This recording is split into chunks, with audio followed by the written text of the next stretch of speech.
Ini poin utamanya. Mengapa Allah pilihkan ibunda-ibunda mulia ini? Kita sebut ibunda karena ini ibu kita semua. Dan itu Allah yang perintahkan. Ya, wa azwajuhu ummahatuhum. Kenapa dipilihkan beliau-beliau ini? Karena ternyata semua istri Nabi itu mewakili semua karakter dan sifat-sifat perempuan di muka bumi. Jadi semua karakter perempuan yang hidup di bumi itu terwakili semuanya oleh 12 orang mulia ini. Semuanya. Dari yang hobinya ngaji seperti ibu sekarang bikin pengajian, sampai yang bikin kue, sampai yang suka fashion, itu ada. Ada nasabnya. Jadi kalau ibu datang pengajian seragaman, kalau pengen ada seragam yang syar'i, yang bagus, itu ada nasabnya. Kalau ibu suka bikin kue, yang bikin kuenya ada berkahnya, itu ada nasabnya. Kalau ibu bikin majlis taklim, yang digabungkan, pengen tahu jadwalnya kapan, materinya apa, bagaimana mengaturnya, itu ada juga sanadnya. Dan semua terwakili di 12 orang ini. Nah, nanti kesimpulan dari 12 itu pulang dari sini, ibu belajar kira-kira ibu mirip siapa. Itu aja. Ya. Kalau mirip Sayyidah Khadijah, saya kira mustahil lah. Ya. Nggak ada harapan ibu, pokoknya jauh. Karena yang 11 pun pengen ikut nggak bisa. Ya, jauh pokoknya. Yang disebut oleh Nabi itu Khadijah, Khadijah, Khadijah. Ya. Tapi nanti bisa dipelajari, setidaknya bisa mendapatkan keberkahannya. Yuk kita mulai. Pelan-pelan. Saya tidak akan rinci namanya dulu, sampai 12 itu. Saya akan rinci sifat umumnya dulu. Karena ini yang paling penting.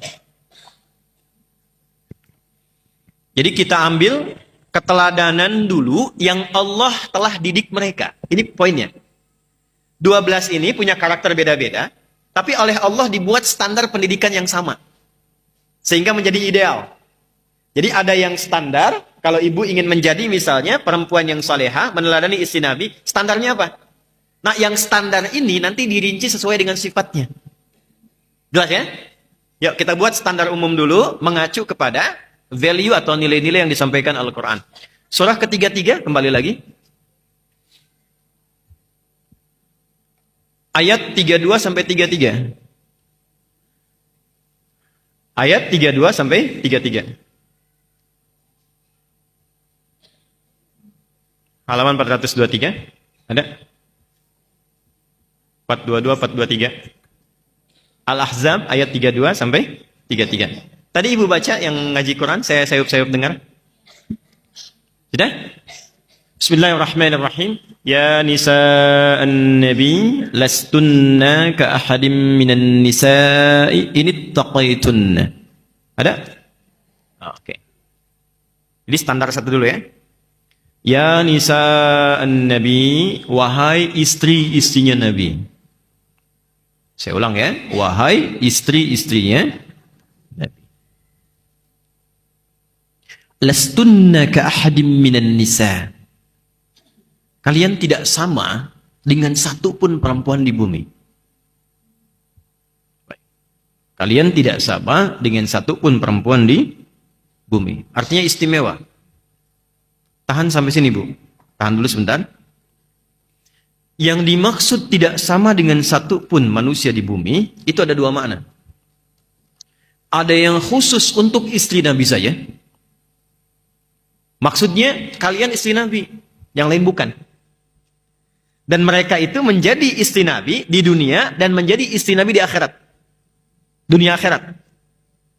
Jadi di dunia mendampingi Nabi, di akhirat bersama Rasulullah sallallahu alaihi wasallam. Itu kekhususan yang untuk mereka saja. Ya, ibunda kita. Tapi yang kedua, itu membawa namanya value, nilainya. Mereka ditetapkan istimewa karena oleh Allah diberikan standar pendidikan. Maksudnya kalau kita putra-putrinya, anak-anaknya, ibu yang perempuan-perempuan, ingin masuk dalam golongan yang istimewa itu, ikut standar ini. Walaupun levelnya nggak sama dengan istri Nabi. Tapi minimal naik level jadi istimewa. Bahasa bebasnya begini. Wahai putri-putrinya, istri-istri Nabi. Ibu nih. Kan di Quran disebutkan istri-istri Nabi itu ummahatul mukminin. Ibunda kita semua. Kalau ingin meniru ibunda, jadi istimewa yang nggak sama dengan umumnya perempuan. Ikut ini. Jadi kalau ibu ikuti ini, diteladani ini, status ibu naik di hadapan Allah dibedakan dengan perempuan pada umumnya.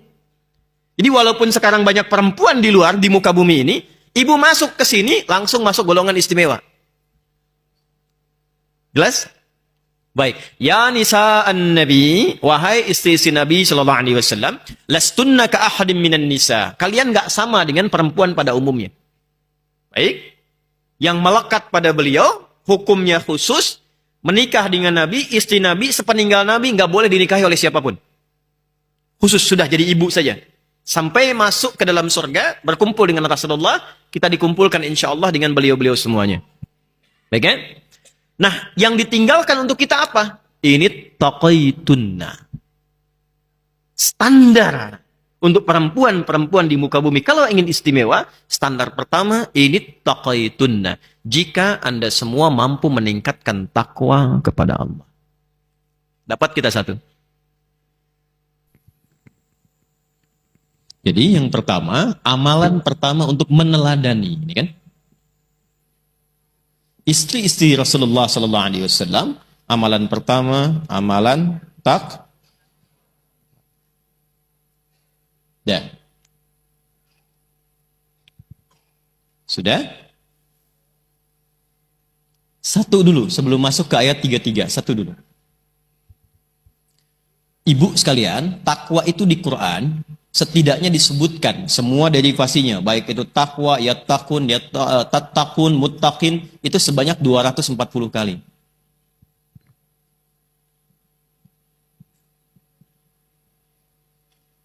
Jadi kalau ibu ingin meningkatkan takwa kepada Allah, maka harus dikeluarkan 240 kata ini. Jelas? Jelas? Ya, kalau sudah jelas, sudah. 240 ini dibagi 3. Dibagi 3. Nah, 3 ini yang nanti kita akan turunkan. 1, hubungan dengan Allah berupa ibadah ritual. Ibadah ritual. Hubungan dengan Allah itu bahasa Arabnya hablum minallah. 1.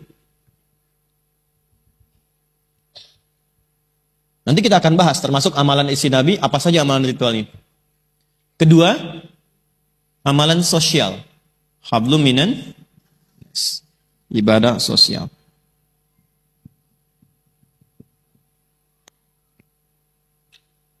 Ketiga, ini yang paling penting. Ini yang bisa menjaga dari, keretakan rumah tangga, sampai perpisahan, sampai juga isu-isu yang tidak baik. Saya sekarang itu meriset, tanya-tanya gitu, kalau ngisi khutbah nikah atau nasihat nikah itu suka tanya ke penghulu. Ini mohon maaf nih, hari ini itu ada tren perceraian lebih tinggi dari pernikahan. Jadi perbandingannya itu 1:50.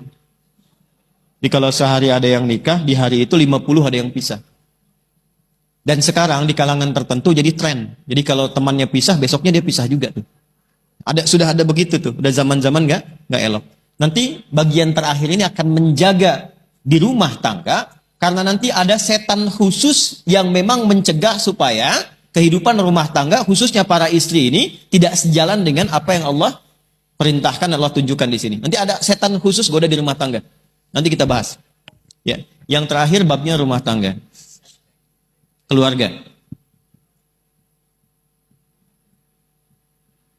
Jadi ada khusus masalah takwa di keluarga. Dan ada ayat untuk ibu-ibu, untuk perempuan turun khusus tentang itu. Yuk kita mulai 1. Saya agak cepat. Ibadah ritual. Bentuknya apa saja?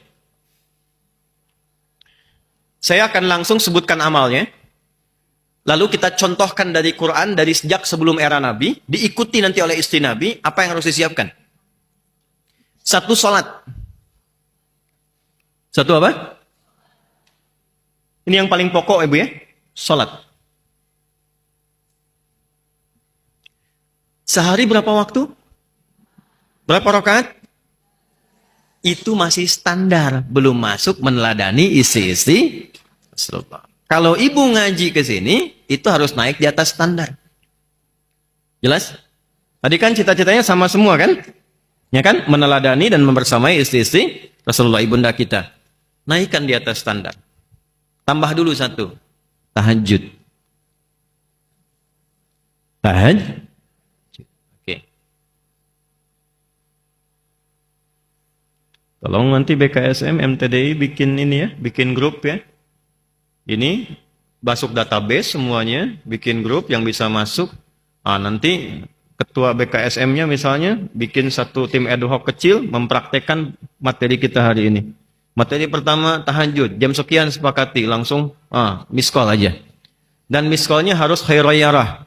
Karena miss call dibagi dua. Wa may ya'mal mithqala dzarratin khairayarah, wa may ya'mal mithqala dzarratin syarrai. Syarayarah itu yang enggak ada pulsa, yang sengaja miss call pengen ditelepon balik. Saya lihat Nabi dari sejak keluar rumah, gimana jalannya, gimana kemudian ke majlis taklimnya. Sehingga setelah Nabi meninggal, beliau meriwayatkan hadis sebanyak kurang lebih 2.800 hadis. Di antara hadisnya, ini yang mau saya sampaikan. Salatul laili masna masna. Kata Nabi, kalau ingin memulai tahajud, ada kelasnya. Ada kelasnya. Pertama kelas pemula. Ya. Tapi bangga, pemula juga tahajud. Kelas pemula itu jangan dipaksakan dulu, ngambil 11, ngambil 23, ngambil 40, terlalu banyak. Ini dari Nabi, bukan dari saya. Mulailah dengan 2 rakaat dulu. Berapa? Jadi kalau ibu baru pertama tahajud, jangan dipaksakan 11. Nanti resikonya 2. Resiko pertama, subuh bisa kesiangan. Resiko kedua, besok gak tahajud lagi. Udah? Mulai dengan berapa rakaat? Witir 1. Iya kan? Tahajudnya berapa rakaat? Witir? Baik, 1. Yang kedua, rumus kedua, jangan pilih surat yang panjang-panjang dulu. Ya, langsung sepakat. Meneladani istri Rasulullah. Rakaat pertama Al-Baqarah. Rakaat kedua Ali Imran. Witirnya An-Nisa, ya, subuhnya kesiangan. Kecapean. Dah, yang paling gampang dulu. Dah, 1. Rakaat pertama bisa dibaca Al-Falaq. Qul a'udzu birabbil. Rakaat kedua bacaan witir, baca Al-Ikhlas. Qul huwallahu ahad. Itu kelas pemula yang dari wajahnya sudah kelihatan cool. Dah? Nanti belum selesai. Rakaatnya berapa jumlahnya? Witirnya berapa? Yang dibaca surat apa? Qul. Waktunya, ingat saya bicara pemula nih. Waktunya pepetin ke subuh. Enggak, ini betul. Ini betul. Ibu jangan dulu komen deh, biar saya aja ya. Dah, waktu kita sebentar lagi. Dah, tahan. Subuh jam berapa sekarang?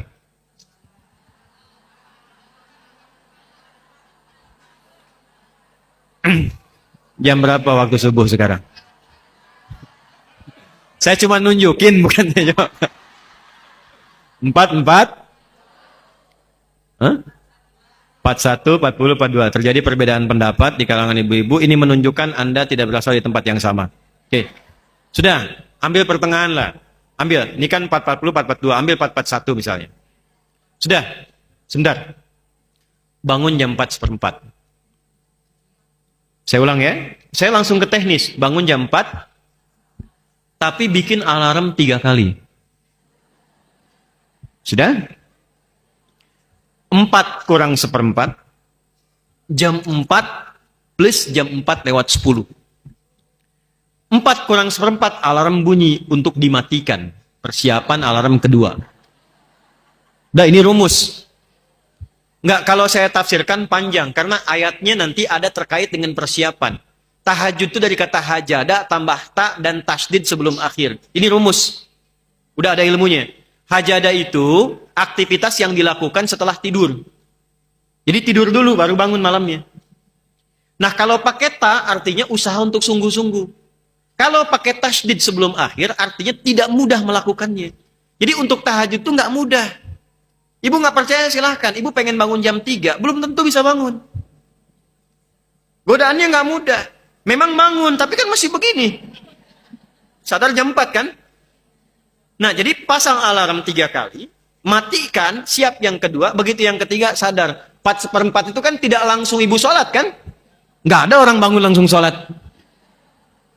Apa sunnahnya setelah itu? Saya agak cepat. Saya jawab pakai hadis. Abu Dawud nomor hadis 1367. Dari Abdullah lagi, tapi Ibnu Abbas radhiyallahu ta'ala anhuma. Sedang menginap di rumah bibinya, salah satu istri Nabi sallallahu alaihi wasallam, namanya Sayyidah Maimunah. Itu masuk kemudian nginap di situ, tidur, ingin lihat kebiasaan Nabi. Kata Ibnu Abbas, setelah meninggal dunia Nabi, beliau hafal 2000 hadis, usia masih 13 tahun kurang lebih. Kana an-nabiy sallallahu alaihi wasallam idza istayqadha min naumihi fajalasa wa masaha bi yadihi min athari naumi. Faqara khawatim Ali Imran. Baru baca doa bangun tidur, baru fadhahaba ila shanin mu'allaqah fatawadda. Kalau bangun dari tidur, beliau menghilangkan ngantuknya dulu. Caranya duduk dulu, gini. Nggak langsung beraktivitas. Nanti gunakan tangan yang bersih untuk menghilangkan bekas ngantuk. Jadi jangan baca doa dulu. Baca doanya dalam sadar. Bukan saat ngantuk. Jadi baca doa ketika sadar. Saat sadar itulah doa yang dibaca masuk ke hati. Kalau sudah masuk ke hati, tubuh dibimbing untuk mudah bangun. Yang kadang-kadang repot, belum sadar baca doa. Jadi doanya nggak masuk. Nah setelah itu baru pergi berwudu. Antara ibu bangun sampai wudu kan ada jeda kan? Kalau Anda siapkan jedanya itu 15 menit dari bangun, wudu, balik lagi persiapan 15 menit, maka muncullah 4:30, 4:30. Ibu masih punya waktu kurang lebih 11 menit untuk sholat plus witir. 2 rakaat bacanya Al-Falaq dengan An-Nas. Nggak mungkin 1 jam. Nah kan? Paling lama 5 menit. Witirnya Al-Ikhlas. Paling lama 2 menit. 5 tambah 2, 7 menit. 3 menitnya sunnah Nabi rebahan. Miring kanan. Nunggu subuh. Nggak mungkin tidur lagi tuh. Karena mepet ke subuh. Ya kan? 1 menit kemudian azan. Jadi ibu dapat tahajud, dapat witir, dapat sunnah rebahan, nunggu ke subuh sambil zikir, plus subuhnya. Tapi itu pemula.